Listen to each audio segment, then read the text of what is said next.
we're here. We're live. Sorry about that.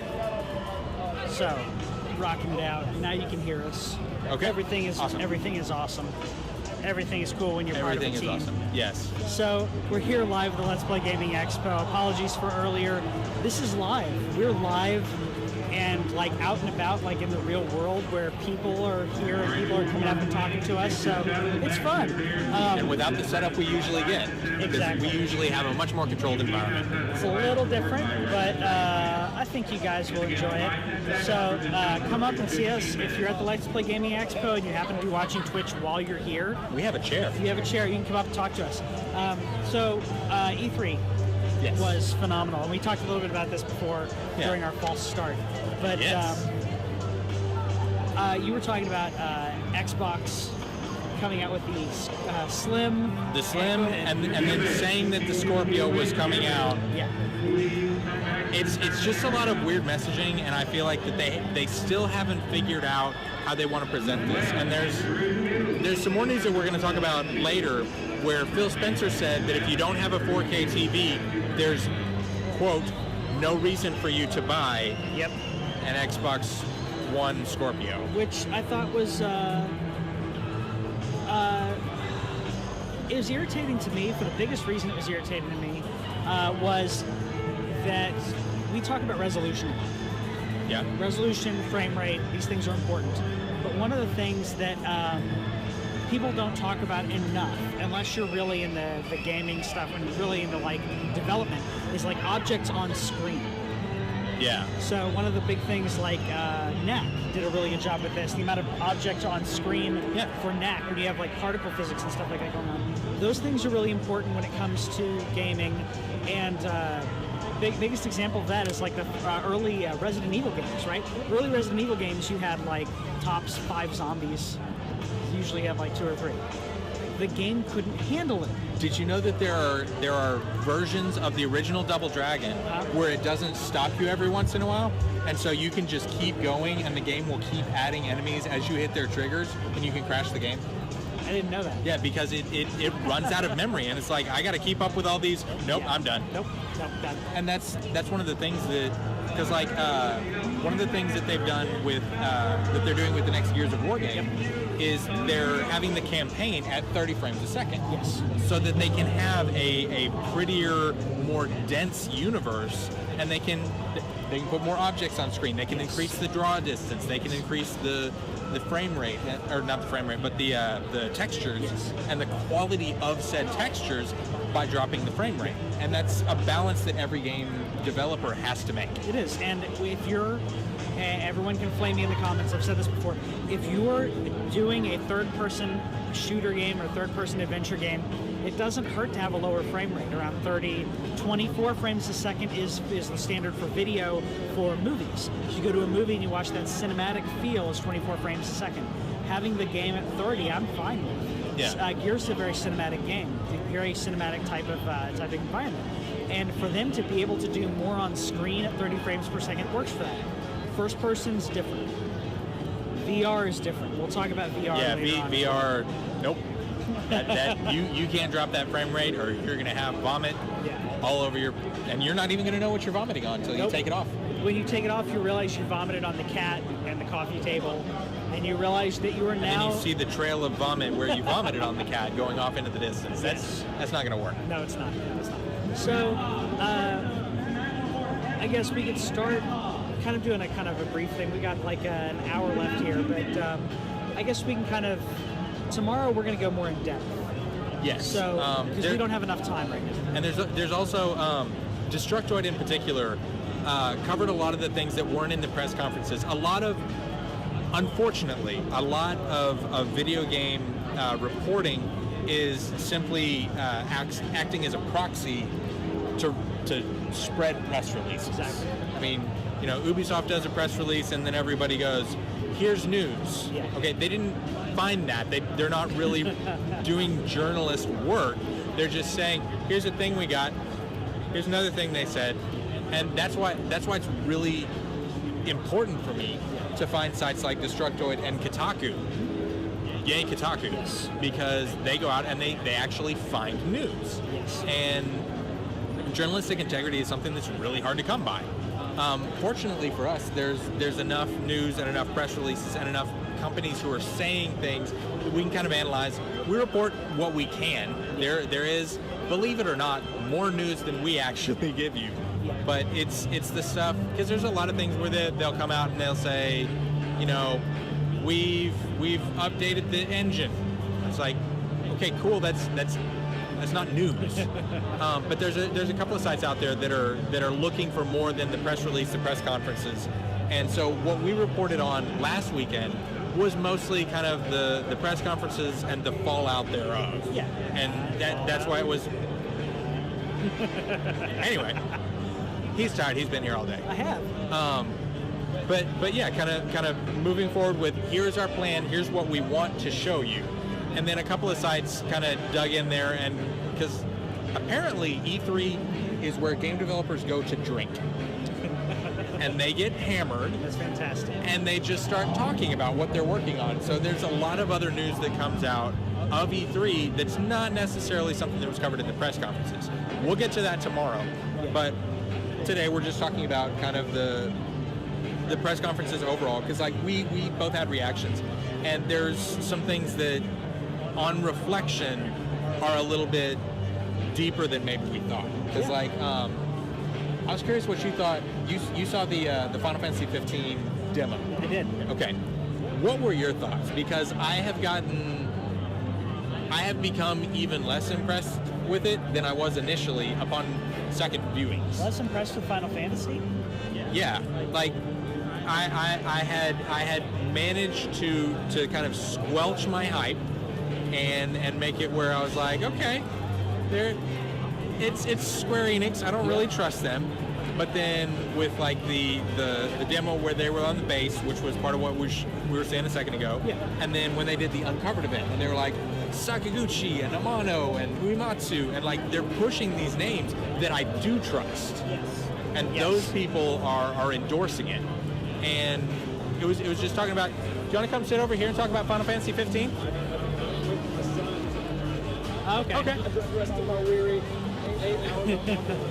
Understandable. I hear you. So I managed to kind of squelch my excitement because I don't trust them. Sure. And then when they did the Uncovered event, I was like, okay, I'm on. Yeah. Well, the biggest thing for me, I played the Final Fantasy demo. The Platinum one? Platinum demo. Yeah. And the Platinum demo is so Kingdom Hearts. And it's not a bad thing. It's just very, very Kingdom Hearts. It's a beautiful game. It's fun. It's very, very fun to play. I can't wait to ride a chocobo. Real quick, let me interrupt you though. They showed the chocobo jumping on rocks and then jumping onto the water, and then they cut right before it. In 9, you could get chocobos that could run on water. Yes. Are we gonna get to run the chocobos on water? If you can breed a golden chocobo, okay, then it can go on water. That's one thing. That's canon. It's canon. The gold chocobos can do that. The blue chocobo can do that. Right. Black chocobo, gray chocobo, whatever you call it, can go over the mountains. Right. But if you breed a golden chocobo, it's faster and it goes everywhere. So hopefully we can do chocobo breeding in this as well, because it's one of my favorite things to do. Yeah. I really liked what they showed. A lot of people didn't. But something else happened during that, and I'm going to see if I can find this video real quick. Because while E3 was going on, I was thinking, okay, this is good. Final Fantasy was what I wanted. And then, drum roll please. All of a sudden, another game started playing. And when that happened, I got really, really excited. Because the scope of this game blew me out of the water, and everything that, as you see water, by the way, that's fun. But I was watching the battles, and they were showing the scope for the new Final Fantasy. Also, this dude's arm, I don't think his right arm is armor. I think he's like... You think he's a robot? No, I think he's part, like, those are scales. Yeah. So he's Dragonborn. Yeah. I didn't see the scales at first. I thought he was robot. Yeah, I didn't see it the first time either. But, like, he does his weapon with his left hand and stuff. Like... That could be the connection between them, and this is... Because they are bonded. Right. Scale-bound, if you will. He is bound to the dragon, they're or maybe the dragon scale is, bros. maybe the dragon is bound to him. I like this where I'm sure this is like a beginning thing in the game, because he says I can't get it with my arrows, and then he jumps onto this. This moment blew my mind and made me realize, okay, this game is going to be intense. Also, one of the things that I love about this game, and it's a minor thing, but when you're doing combat in an action type scenario and they show you the damage you're doing, that is important for me. Like I like to be able to see, okay, I did 70 damage, I did 120 damage, so that I can directly compare what I was doing versus what I am doing. And Scalebound looks astonishing. Yeah, and And I watched How to Train Your Dragon, so like I'm prepared. What they did in that game made me realize this is what, if they were starting this Final Fantasy game, if they started production on it 2 years ago, we would get something that looks like this. Yeah. What we're getting is a game that's been in production for 10 years. Yep. So some of the limitations of what they're doing, it's like, what is it, Last Guardian. So Last Guardian's coming out as well. And when you look at it, if you're just looking at it and saying, okay, this is a brand new game, you're not going to understand. There's a reason that the game is a little limited, because they've been working with this engine for so long. Yeah. Now, well, and like when you're playing the Platinum demo, which you can download on Xbox One and PS4 and play now, and you can understand what I'm talking about if you haven't played it yet. Right now. Is like whenever you run up on a wall and then you do kind of the slidey thing where you're not actually reacting to the environment. Yes. It's just like, hey, there's an invisible wall here and you can't do anything about it. But back to this game, I like what I'm seeing. Yeah. And every person that I've listened to, I haven't talked to them personally, but everyone that I've talked to, Tim Geddes played it. I don't know if you saw. Yeah. There's a lot of I knew that he did. This is I treat games mostly the same way that I treat movies. Okay. If I know I'm going to buy/play it, I don't watch gameplay of it. Sure. Like I'll watch trailers and whatever, but I don't want to watch gameplay of it, because a lot of times, Final Fantasy 15, I don't know if I'm getting. Yeah. So I'm going to keep absorbing information on what it is that they're presenting, because I still don't know yet. And like I said, I don't trust them. Because I love Kingdom Hearts, and because I believe that this game is going to be the new Final Fantasy for this generation. Yeah. It's needed, and I think everything that I've played with it, when I played the demo, and everything that I've seen, screams to me that they realized people don't want, and again, flame me in the comments, people, for the most part, don't want the timed battle. Yeah. The hardcore action is the thing now. Yeah. And that's more okay people. as long as it's done well. Yes. And I think it's being done well. It looks like it's being done really well. And to be honest, like I didn't play the 13 series, but I did play 10 and 12. Okay. And 10 was still very much turn-based, but like Final Fantasy 12, you can run your party into battle, put the controller down, and walk off and get, a drink or whatever if you've got your gambit set up well. That's true. And so like they had already been experimenting with that. The active time battle system in 13, I played it on a demo, and I didn't like it. Okay. So I don't know, but this looks very different than that. And so. Well, it is not the active timed. It is the Kingdom Hearts active action battle. But with some, it's not hack and slash like God of War. Right. You go up, you hit the button, and then it has specific frame rates that it does. So. Well, and like delays on abilities like an MMO. Yes. And so actually, I think more of what we can learn about what they're trying to do with this system can actually be gleaned from Final Fantasy 14 than from 13. Yeah, I would agree that they're trying to bring in those kind of aspects.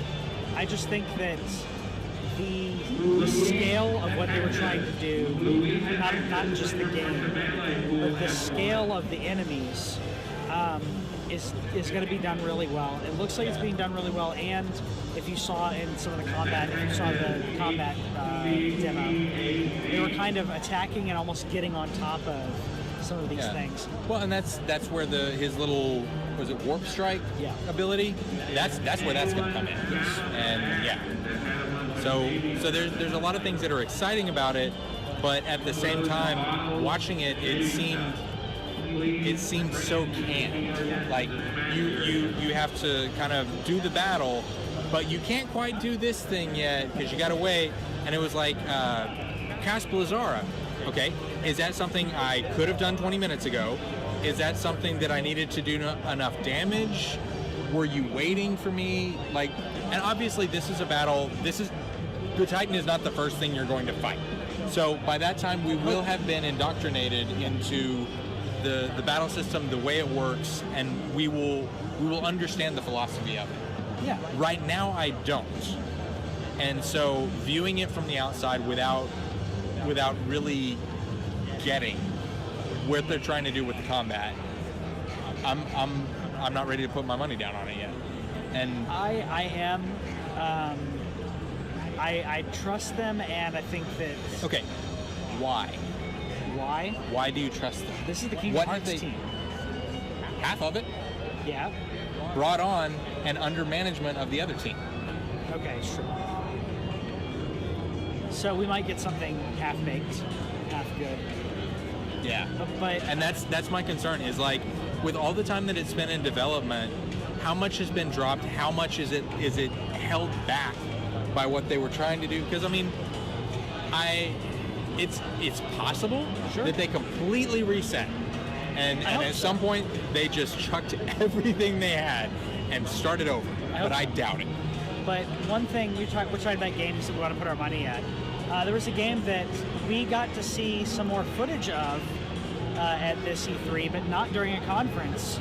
Yep. If you got to see this, I talked a little bit about this earlier, but I'm going to talk about it again and over and over and over again until it comes out, and then I'm going to talk to you about it after it's out. Friday the 13th looks great. It looks dope. It looks so good. Here's some gameplay for you here. This is gameplay? Confirmed gameplay? This is gameplay. This is alpha gameplay. Check this out. So this is alpha. This is you playing as Jason. So you're going across. That's pretty. Yeah, it is. So you're playing Jason, running around, doing your thing. Getting ready to kill him.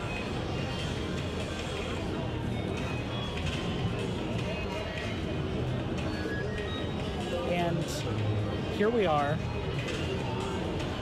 fighting Jason, or not fighting as Jason. Oh, jeez. So fighting as Jason. So not only do you have these amazing kills that he does, because Jason is known for killing and dismembering and doing very visceral things. You can do that, but the other thing it shows off here is you can see he can hear people are in this house. He has very different senses, but he can also teleport in a way. He doesn't teleport. So at the end of the game, he might be Noctis. Maybe. More of, he can teleport to select areas, so you can strategically go, if you see that the camp counselors are running away, you can strategically plan and say, okay, I'm going to zip over here, as they're about to do this in just a second. He's going to teleport, select your specific area, and zip over there while the camp counselor runs right to him there. And there he grabs. So as Jason, you can do things that add this more fearful. You can see that it was showing you different ways you can kill him. When you do that grapple aspect of the game, the grapple system on there, you can interact with objects and do these really disgusting kills. Yeah. You can use your machete as well. I've always liked the machete. That's his thing. So, but the asymmetrical gameplay in this, they're giving Jason enough. They're overpowering Jason on purpose. Yeah. You as a counselor, Jason has always been OP, and that's why it works. Yes. If he was just another person, yeah, I'd be fine. So here we have a camp counselor, just kind of show the other end of the spectrum.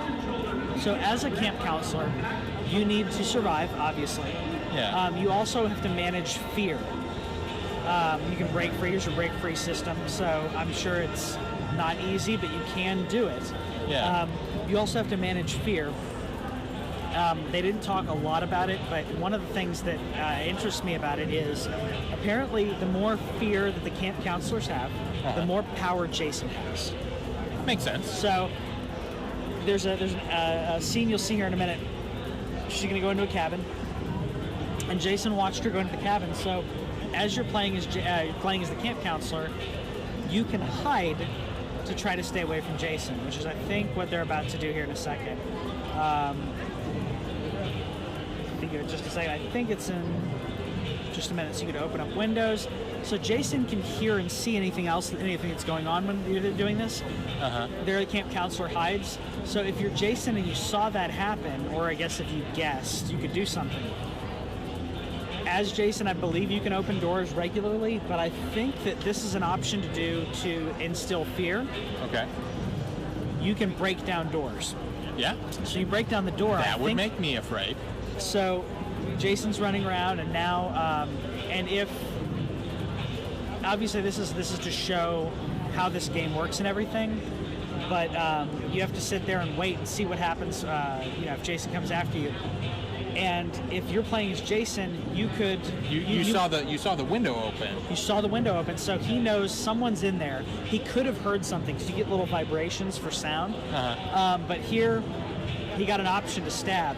So you could stab, and if no one was under there, then he stabs and no one's under there. But camp counselor was there, so he killed all the counselors. Okay. So it seems really true to what Friday the 13th did in the movies, and therefore really true to the game. And he's not purple. He's not That's purple. also important. He's not purple. This is Jason back from around probably Friday the 13th 3 to 4, not 6 or after. Okay. It's very important. All right. So we're going to talk about the not at conferences stuff tomorrow. Let's talk briefly about conferences. Okay. Let's do quick fire. Bethesda. Yes. What was the best? What was the worst? Oh, okay. Worst was Doom Snap Maps. Yeah. The reason is because Doom is not a property, and even you can hashtag Patrick was right because I did say this. Multiplayer maps, Doom map packs, you can make your own single player map. But I mentioned this before when Chris was over here, but you didn't get to hear this. This, I think, was Bethesda saying, this is our test, as they do. This is our test. You're going to see it really in action during Quake. Now, I'm not saying Quake was the best thing. Well, no, but Quake is their multiplayer. Yes. Doom is their single player. Yes. They're separate. Quake has some really great... and Wolfenstein, single player. Well, Quake has some great single-player stuff, too. What happened to Quake happened... the same thing that happened to Unreal happened to Quake. Quake and Unreal were amazing single-player games. And the multiplayer took over. Completely took over. To the point where no one remembers the Unreal game. I only ever played Unreal Tournament. And Unreal Tournament is maybe the only first-person shooter that I enjoy playing against other people. Yeah. Just because the weapons are so weird and outrageous that I can just fire things into the... And occasionally I'll get lucky. And I like that. Yeah. Because otherwise I'm just going to die a lot. And then my teammates yell at me. And I'm not excited about being called the things that they call me. Yeah. Not my favorite. I'd say if I would pick my favorite thing, I know they were really trying to sell us on Dishonored. Yes. And Dishonored looks great, don't get me wrong, but Prey completely hooked me, and I want to play that. It's not like the first Prey. It's not like Prey 2's demo that they showed like 5 years ago or so. Yeah. And they're calling it just Prey, right? Yep. Okay. It's rebooted as just Prey. Okay. Not just Prey, but Prey. So I'd say Prey did that for me. What about you? Okay. Favorite thing? My favorite were the things you talked about because I didn't watch it. I rely on you for my news. Well, you got it. Yes, I did. The Vault Tech, did you see that? Yes. So I'm curious how far they'll let us go because they said we got to experiment. Vault Tech itself has come up with some outrageous experiments. Hi, Gary. Hi, Gary. Hi, Gary. Yeah, like they've had some like really crazy things, and I'm curious how far they'll let us go with that, and if that will be tied in some way to the mods, because that opened up a whole new spectrum of things that we could do in the game. So if you're putting mods in with the you can experiment on people, and don't let anybody hear you say that. Secret experiments, that's a big thing. I'm hoping they'll do that. That could be an outrageously experimental, and we could get to do some crazy things. Yeah. If that's too restrictive,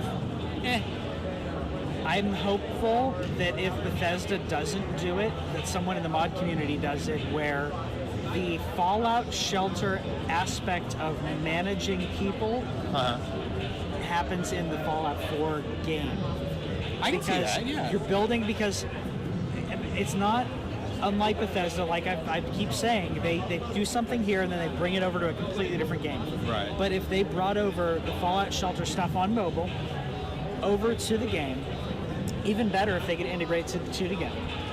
It would be amazing. It would be fantastic. I did also like the Skyrim remaster where I got a point. You got a point for that. I liked that. You got a half point because I said it, you agreed. Yeah. We'll talk about points tomorrow as well. Yeah, we'll deal with points tomorrow. Yeah. Okay. EA. Yes.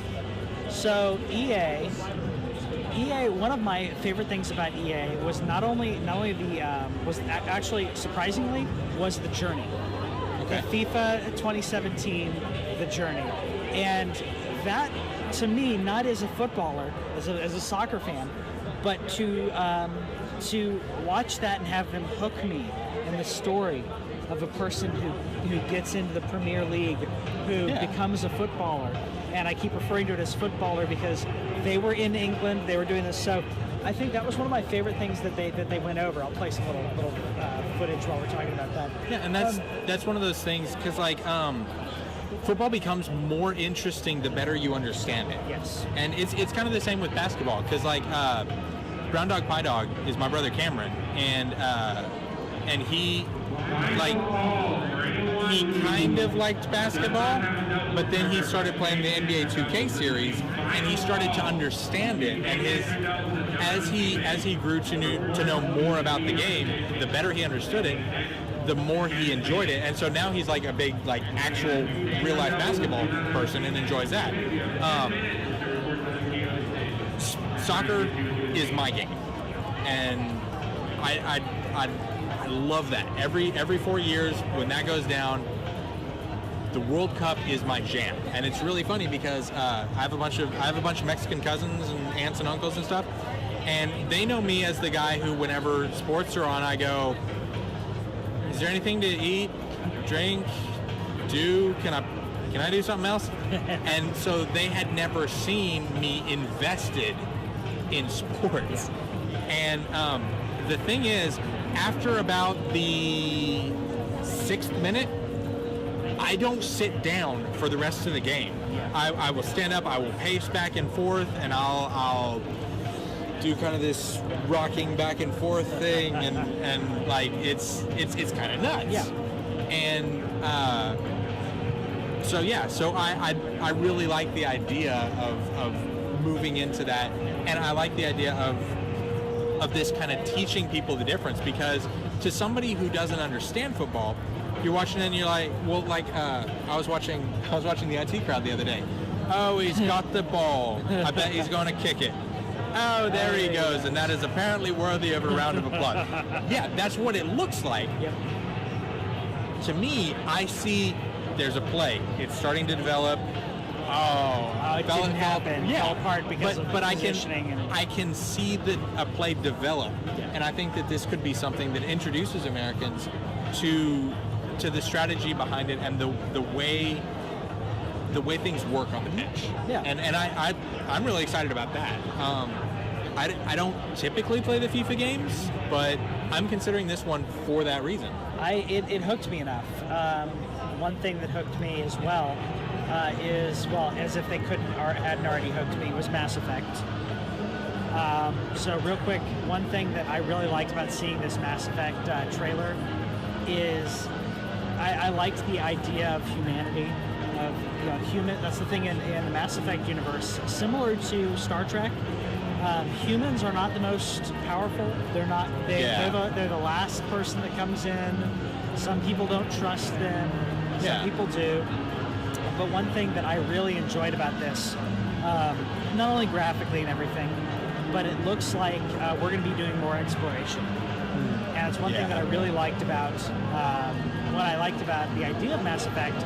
We didn't get to dive in as much on it. And now I'm hoping we'll get more open exploration and stuff that we didn't expect. New life forms maybe. I know that that's kind of a Star Trek thing. Yeah.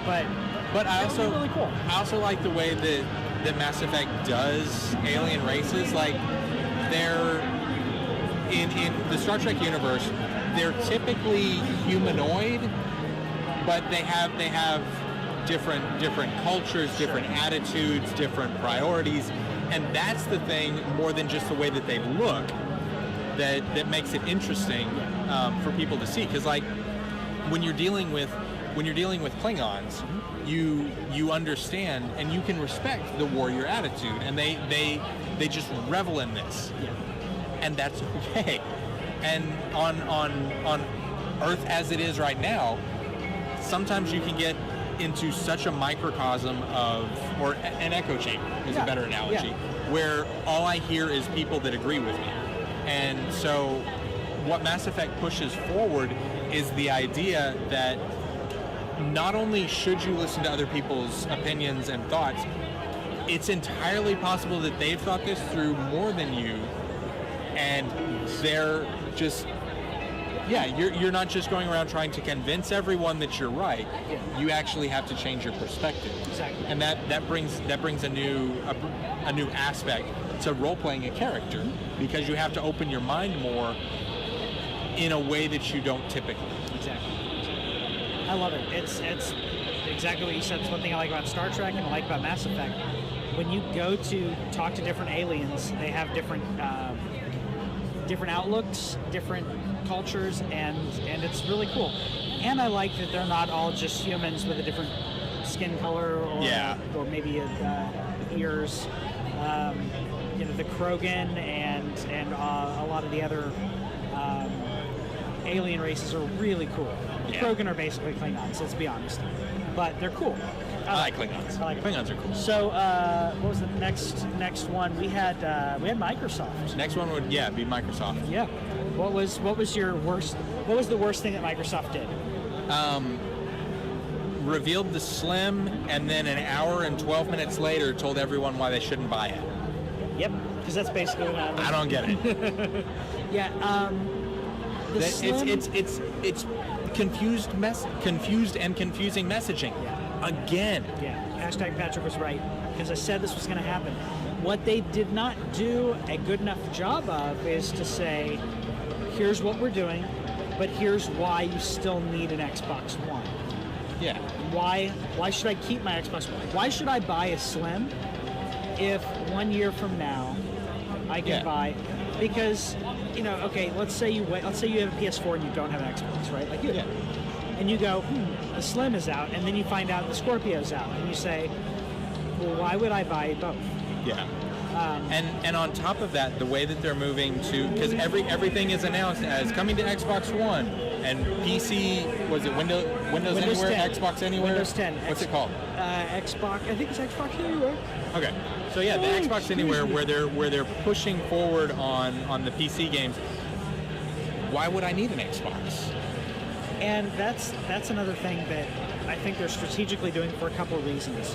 I think that they're doing it because they know that a lot of PC players can play Xbox or do play both.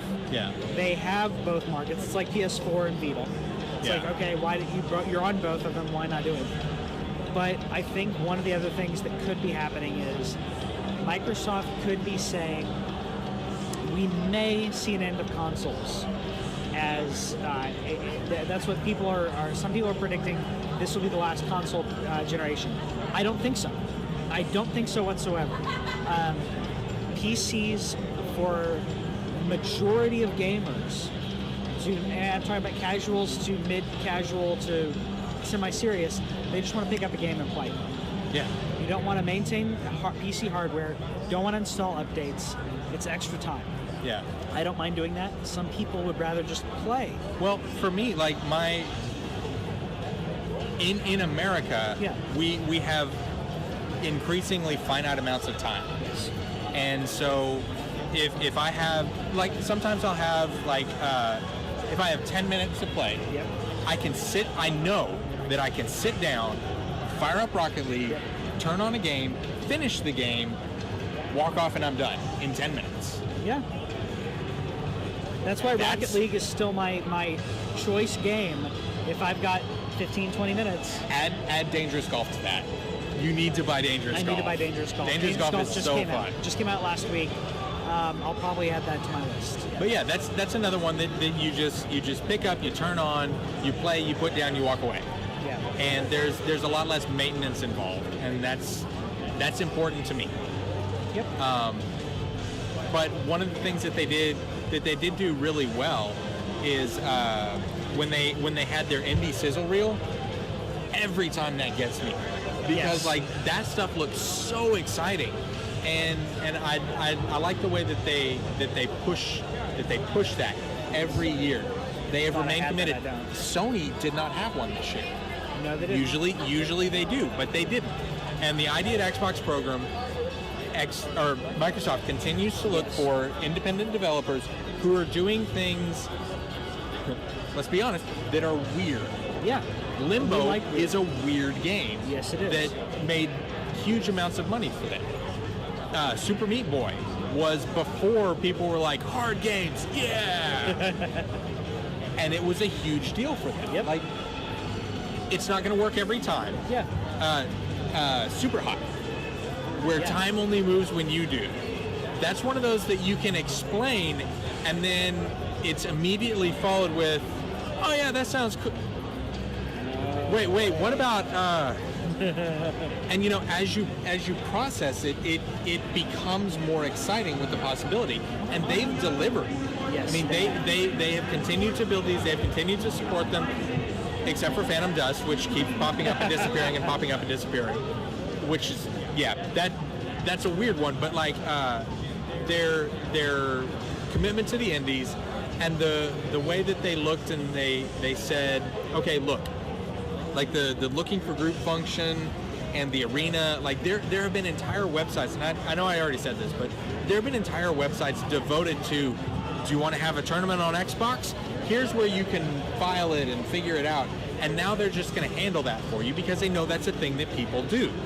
As the Xbox universe becomes more connected, they're going to need, and Xbox players are going to need more and more tools. They will. And so there are some people who say, well, this didn't go in a press conference. This should have been somewhere else. But this is them saying, hey, we've heard you.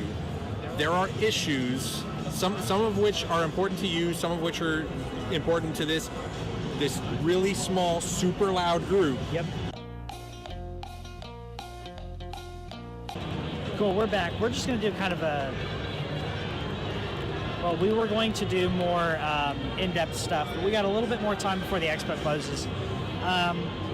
And having issues with the computer and the stream. So what we're going to do is we're just going to kind of run through. We were at Microsoft, so you said the worst thing was them announcing the Scorpio right after announcing the Slim. What was your favorite thing Microsoft did? Well, I really like the indie thing, and I like that they're pushing tools, and like these are things that they say they're moving forward on. And then the last one is they had 2 games inside. They pushed Inside. They're like, Inside is coming. Yep. Here's Limbo for free. And then they were like, the other one was Tekken. I think Tekken 7. They were like, Tekken 7 is coming. Yep. Here's Tekken Tag Tournament for free, and just kind of tossing some things out there that you can try and see decide if you want to be excited about this next thing that's coming. Yeah, I'd agree. I know I mentioned Scalebound already. That was my other thing I was really excited about. Scalebound looks dope as hell. Very cool. And it looks like when they saw they played a preview of it, or teaser last year, and I feel like they're delivering. Really delivering on what they promised with that. Yeah. Over to Ubisoft. Yeah. Favorite thing? Because I know what my favorite thing was. Yeah. Same. Yeah? Yeah. What? I love Fractures. Yes. And the Fractured Butthole game is amazing. One thing that I liked, and hopefully it'll. Well, you know, I'm not gonna mess with it. It keeps crashing. Good call. One thing that I like that they're doing is they're lampooning the movie industry and the different styles of how they're gonna how you can make $1 billion franchise. Yeah. That's basically what they're doing on this. And one thing that I thought was funny on that is they're essentially lampooning it, and at the same time they're saying, here's DC's plan, here's Marvel's plan. One of them has been working, and the other did not work. Yeah. We know which one did not work. And to me, I thought that was funny that Cartman happens to be on the winning end of this. Just saying. Yeah. The first Stick of Truth game, the first South Park game, was phenomenal, but this game looks like it's even better. The strategic positioning of your character when you're in battle. I also liked the commentary, like where Cartman was like, no, not there. No, you can't sit there. No, that's Clyde's spot. And when he left the room. He left the room. It really reminded me of the Stanley Parable. Yeah. Where if you, like, you're given a task, and if you don't do it, you know, like, that won't last forever. That's not funny forever. Yes. But I feel like Trey and Matt are really good at carrying it, maybe almost right to maybe just a little bit past where it's still funny. Sure. But that's what they do. It is what they do. And yeah. And they're they really good at that. They're really good at that, and they don't do the. I know I am the majority of this. Some people don't like this. Some people do. I actually like anti-comedy. I like when something is not funny, and it keeps going on and on and on to the point where you're like, okay, you know, when will it end? And then it makes it funnier, makes it funny again, or explaining a joke. When the joke wasn't that funny, and then you explain the joke, that's hilarious to me because it's not funny, and it's really not funny. South Park doesn't do that. They don't like that. So what I think that we're going to get here, is not as much that but it's self-aware at least. Yeah. So. And I think it'll also be interesting to see, because like at some point, and I watched a video about this earlier. At what point is self-aware no longer an excuse? Are you actually contributing to it, or are you just putting out schlock and saying, hey, this is schlock, and we know it's schlock. Isn't that great? Yeah. And Trey and Matt have just an amazing ability to like walk that fine line. And I appreciate that. And the other thing I really appreciate is them saying, okay, and it's actually the same thing with Microsoft, is they were like, hey, here's this thing, and if you want to find out if you're excited about that, pre-order it, and we'll give you this old one, and you can play that, which I intend to, because because I ended up spending all my money on the E3 sale. Yeah. But I got Watch Dogs. Speaking of Ubisoft, I spent a little bit on the E3 sale, and I spent money on that because I wanted to give them more money. Yeah. We're all about supporting developers. I've been fans of Matt and Trey since I was in middle school. These guys have been doing South Park for a long time. Yeah. It's been part of our lives for a long time, and unlike some shows that have been on for a long time, it's still really funny. Yeah. It's still really good. Which is impressive. It really is. They're on season 17, right? I think so. Something like it. Yeah. And it's still good. So, very happy about that. The other thing that I really liked was the Star Trek VR. I wish the graphics were better. Yeah. But it looks really good. We've played a game, we haven't talked about it on Twitch, I don't think, on our show, but we played a game called Artemis quite a while ago. That's what it was. I couldn't remember the name of it, but I did briefly mention this is a thing I did at one point. Yeah. And I think one thing I want to do, one of our things, Kevin and I have talked about this, we want to do a monthly thing, once a month, where we're kind of all gathered together and playing games. Yeah. And we'll invite some TWIOCH of the parties. Yeah, TWIOCH parties. So I think an Artemis party would be really definitely cool to do that. Now that we've kind of kind of worked around with this, like, set up a camera. Well, like the first time I was the captain. Yep. That was fun. I like being the captain. For Kevin's birthday, we all brought our computers over. We hooked a computer up to the main TV. Yeah. And the main TV was the main viewing screen of the starship. And if you haven't played Artemis, you all log in on a computer, and you all have different jobs as engineer, as pilot. Captain doesn't have, you don't really have a login. You're kind of, just directing, basically, as the captain does. Because, like, I've got this little button thing right here if I'm on the Enterprise D, but that doesn't do anything.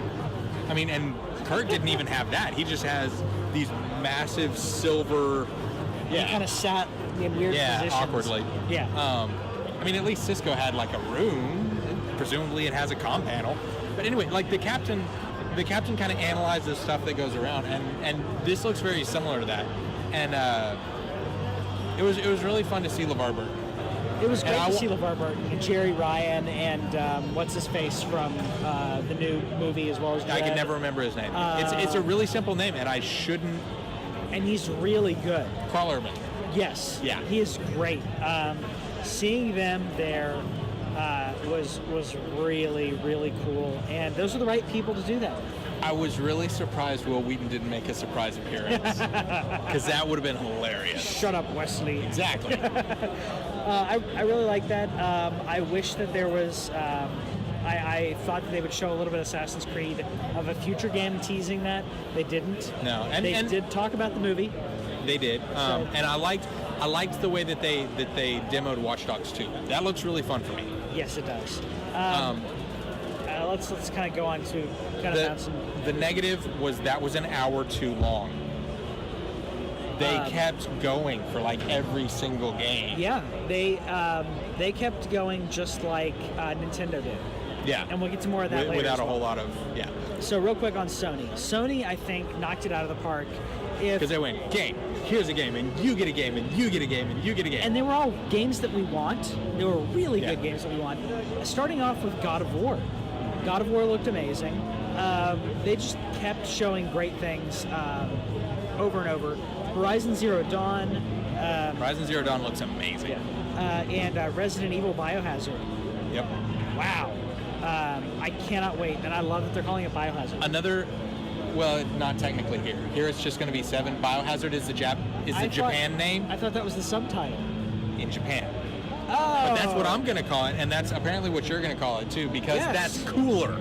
Biohazard's the name for Resident Evil in Japan and other places. But yeah, like one of the other things that I really appreciated about their presentation is that last year their big 3 were Last Guardian, Final Fantasy VII Remake, Shenmue 3. None of those are out yet. We still haven't played those. And this year they actually gave us games that are coming out fairly soon. They gave us some of those, and they gave us some that aren't. Yeah, which and people were complaining about. There was a better mix though, I felt. I think so. Some of the ones that they talked about by the way, VR launching October 13th. Yes, and really cool. They demoed VR in a way that actually made me excited about it. X-Wing. And nobody had done it. Exactly. X-Wing. I want X-Wing. X-Wing looked amazing. They did Batman VR, Batman Arkham VR. Yeah, we don't know anything about that, but that's coming. But really good stuff. And Crash coming back. So that's really cool. Then we had Spider-Man. Nintendo. And Spider-Man. Spider-Man was great. I want Spider-Man. And then we had Nintendo. And my biggest problem with Nintendo is they went on for 2 days for 6 hours apiece. Yeah. They could have done this, and Nintendo got all the time that they wanted. Yeah. Nintendo could have done this all in one day for 6 hours. Yep. They showed a lot of Zelda, and I loved what they showed of Zelda. Yeah. But they kept reiterating stuff over and over, which happens as we're doing live stuff. You hit the things over and over again accidentally.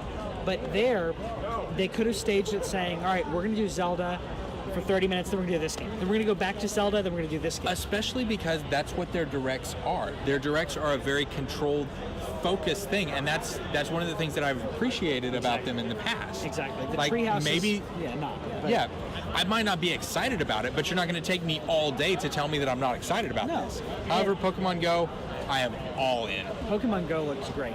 And I'm going to get more than you. Oh. Because I get to travel.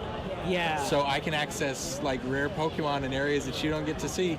But you know, and Chris, when they add Chris trading to that, that'll be really cool. Yeah, and then Chris White also does a lot of traveling. So like I have kind of a mini network. Yeah. So I have a plan. They said, okay, so I've heard July. Yes. July, but that's not for the peripheral. Okay. So you did you catch that? No. Okay. Because what happened? Very confused. What happened was they said that the peripheral is going to launch at the end of July, and he wasn't supposed to say that. Oh. But the game is coming. We knew the game was coming out before the peripheral, so when he leaked the peripheral's release, he kind of leaked the rest of it. I didn't realize that. So that's what happened there, and it was Miyamoto that did it too. Yeah, I was so nobody. I saw Miyamoto say July, and I was like, oh, that's so cool. Yeah. And then people were saying, oh, well, it's maybe December, or they don't know. And then I was like, well, Miyamoto would know. Yeah, he knows. Nobody questions him. You don't question Miyamoto. It would be really, if it comes out that quick, that's really cool. I thought that they were going to come out with the peripheral later on, and July was the app. But I know they said the app will come first. Yeah. And it looks like this is basically geocaching. So what they're needing to do first is they're needing to come out with the game and get people playing it, and then cultivate these areas. Yeah. And it's basically gonna crowdsource based on your app. I know that's what they're gonna do on the back end. Figure out what they need to do locally. Did you play Ingress? Okay. I mean, it's going to kind of roll out, and then what we get in about a year after it launches is going to be the full experience. But with this type of game, that's what you need. Yeah. You need people to play it for a while to go, and the gym trainers thing, did you hear about this? The gym leaders. So there's going to be a leaderboard, and the top person in your area is a gym leader. Now, you want to challenge a gym leader, cool. And I don't know how many gym leaders they're going to be per area, right, or if it's how certain big people, or how small the areas are going to be, or if it's certain people that happen to be the most active. Maybe it's not the best person, but maybe it's someone who's like always active and they're good. I don't know how they're going to rank it, but the app better have a way to message people in that case, because you need to physically go to them and battle. I did like that the peripheral, you can use it without pulling out your phone. Yeah. So to have it on your watch, kind of walk around while you're doing whatever you're doing, and then click it. One of the people that was on there mentioned that he likes to run. I don't know if you saw that bit. No. And he was saying that he was hoping that while he was doing his runs, he was still able to do that. And they kind of sidestepped that a little bit, which tells me that I think you're going to have to, whatever you're doing, you're going to have to stop, do the thing, hit the button, whatever you're doing. Well, they said that it was like that, and then you just kind of fling it. Yeah. Like, not actually, but like you do the mode, like you're faking out a dog, basically. Yeah. And then it happens. Go get it. So they hate that. If they, it's funny. Ridley doesn't fall for it. Really? Doesn't fall for it. I've tried to do it. I've even held my hand back like this and dropped the ball really quick while I threw it, which has fooled every dog. Yeah. And she goes, and then she finds the ball. Nice. That's Ridley's new game, by the way, is Fetch. I mean, we've been playing Fetch with her forever, but now that's the only thing she wants to do. So we'll sit and watch Orange is the New Black or whatever we're watching, and she brings the ball and I throw it somewhere. She brings the ball and I throw it for hours. Yeah. For hours. But she loves it. I love my dogs. Anyways, I think that Pokemon Go is great, but I think that Zelda showed everything that I want in a Zelda game and more. I can dress up Zelda with different costumes. Yeah. I can gear a Link up. Sorry, not Zelda. I can gear up Link. Everybody does it at least once in their life. Yeah. You can gear up Link in different ways. We didn't get female Link. We thought we may get that. We didn't get female Link. Okay, I wasn't upset about that until they started trying to explain it. That was my problem. So, my Jim Sterling did this perfectly. So they're kicking out other people. We're going to stream here for just a little bit longer. So they're kicking out everybody from the Expo. And then the other thing, I don't know if this got cut off, but Ever Oasis. Yes. Looks awesome. And you heard about the Zelda, you can beat Zelda like right off the bat? You can. That's cool. That is open world. You can. They didn't say right off the bat, but they basically said you're going to miss huge sections of the game. Well, get out then. I got a green badge. I can do this. I know you do. I like that he basically said you can miss all these areas and still beat the game, even though you're going to miss a lot of story, but you can do that, which obviously people are going to fast, try to do speed runs and everything. But I like the acknowledgement of that community. Yeah. And if you guys didn't hear, we will talk about this more tomorrow. But their explanation they had a couple explanations for no female Link. Well, one was we already have Zelda, she's female, and then another was, we already have the Triforce. The Triforce traditionally is the balance of Zelda, Ganon, and Link. Right. Or Ganondorf. And to unbalance that would ruin it. Why? Because you have two boys and a girl. Can't you have two girls and a boy? Well, they said that a female Link couldn't have that it wouldn't make sense for her to have the courage. Oh, and to me, that was atrocious for them to say that about women. Now, some of this may be a cultural thing because this is coming out of Japan. I don't know. I'm just saying. But at the same time, women play more games than men now. And yes, a good amount of them are casual, but you have women who are coming into gaming who have never been part of gaming before. Yeah. And one thing that's been great about seeing that at the Expo, I'm right next to a booth of female gamers. Seeing this, and they're accepted, and it's okay for them to be gamers, and it doesn't. We're all gamers. Yeah. People are gamers. This is not a. And yeah, it was annoying. Yeah, and for them to say Zelda, her section is wisdom, right? Mm-hmm. So are they then saying that men can't be wise, and that women can't be courageous? Because women can be courageous, men can be wise. These are not attributes that are specific to one gender or another. Yeah. And I think they should have let you be a female Link, or play Zelda in other sections. Yeah. I think that kind of like what Spider-Man Shattered Dimensions did, where you play a certain section of the game as this thing, and you play a certain section of the game this, I think would be really cool. I know that kind of ruins the open world bit of it, but I think that could have been cool. Anyways, we'll talk about that more tomorrow. So tomorrow we'll be at the Let's Play Gaming Expo all day. Kevin and I will be streaming the entire day. We're going to play some Jackbox games. We're going to talk about E3 for probably a good 4 hours. Roughly. Yeah, we'll probably break it up into 2 chunks, but it's going to be great. We're going to talk E3. We're going to talk Dark Souls. So come on and join us either in person or on the stream. Tomorrow will be better. This is our first live event. This is our first event where we've gotten out of the house. So I apologize, everyone who was flaming in the comments earlier. We had our first straight up just vulgar troll who was calling. Yeah. Did you see that? A little bit, yeah. So I buried him in the comments, but yeah, come check.